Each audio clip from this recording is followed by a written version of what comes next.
సూర్య జయంతిని పురస్కరించుకుని మంగళవారం నాడు తిరుమలలో రథసప్తమి ఉత్సవాన్ని టీటీడీ రంగరంగ వైభవంగా నిర్వహించింది. శ్రీవారి బ్రహ్మోత్సవాల తరహాలో తిరుమల క్షేత్రం భక్తజన సందోహంతో కిటకిటలాడింది. ప్రతి ఏటా మాఘశుద్ధ సప్తమినాడు ఈ ఉత్సవాన్ని తిరుమలలో అత్యంత వైభవంగా నిర్వహించడం ఆనవాయితీగా వస్తోంది. రథసప్తమిని తిరుమలలో క్రీస 1564 నుండి జరుపుతున్నట్లుగా శాసనాధారాలు ఉన్నాయి. సూర్యోదయం నుండి చంద్రోదయం వరకు శ్రీమలయప్పస్వామివారు సూర్యప్రభ, చిన్నశేష, గరుడ, హనుమంత, కల్పవృక్ష, సర్వభూపాల, చంద్రప్రభ వాహనాలపై ఊరేగే స్వామివారి కమనీయ రూపాన్ని దర్శించడానికి భక్తులు తండోపతండాలుగా విచ్చేశారు. ఈ వాహనసేవలతో పాటు శ్రీ సుదర్శన చక్రతాళ్వారుకు మధ్యాహ్నం చక్రస్నానం నిర్వహించారు.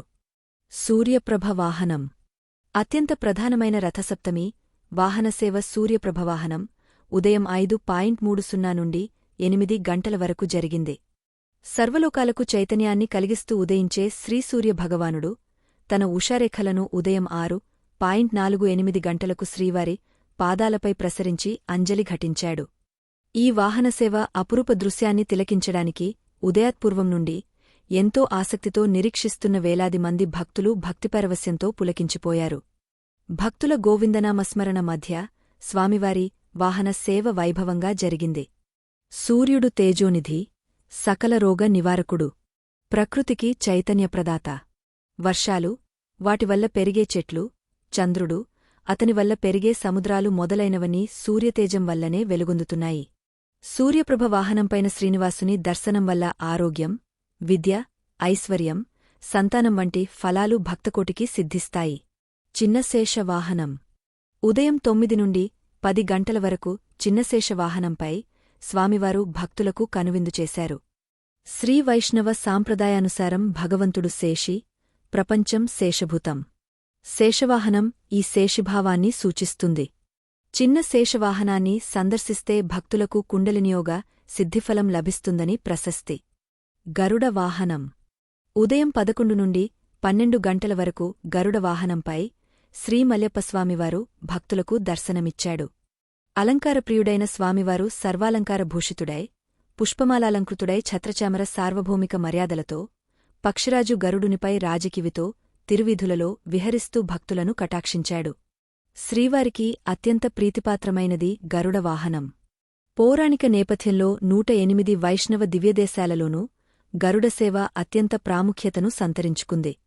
దాస్యభక్తితో కొలిచే భక్తులకు తాను దాసుడినవుతానని గరుడవాహనం ద్వారా స్వామివారు తెలియజేస్తున్నాడు. మానవులు జానవైరాగ్య రూపాలైన రెక్కలతో విహరించే గరుడుని దర్శిస్తే సర్వపాపాలు తొలగుతాయని స్వామివారు భక్తకోటికి తెలియజెప్పుతున్నాడు.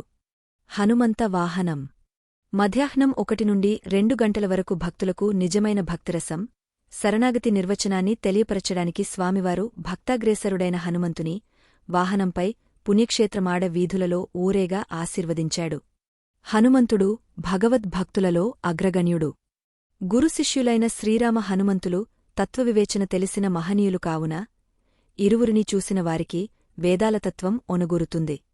చక్రస్నానం రథసప్తమి సందర్భంగా మధ్యాహ్నం 2 నుండి 3 గంటల నడుమ చక్రస్నానం వైభవంగా జరిగింది. శ్రీవరాహస్వామివారి ఆలయం వద్ద గల స్వామి పుష్కరిణిలో చక్రతాళ్వార్లకు పాలు, పెరుగు, నెయ్యి, తేనె, చందనంతో అర్చకులు అభిషేకం నిర్వహించారు. ఈ అభిషేక కైంకర్యాన్ని అందుకుని చక్రతాళ్వార్ ప్రసన్నుడయ్యాడు. అధికారులు, భక్తులు పుష్కరిణిలో పవిత్రస్నానాలు ఆచరించారు. కల్పవృక్ష వాహనం సాయంత్రం 4 నుండి 5 గంటల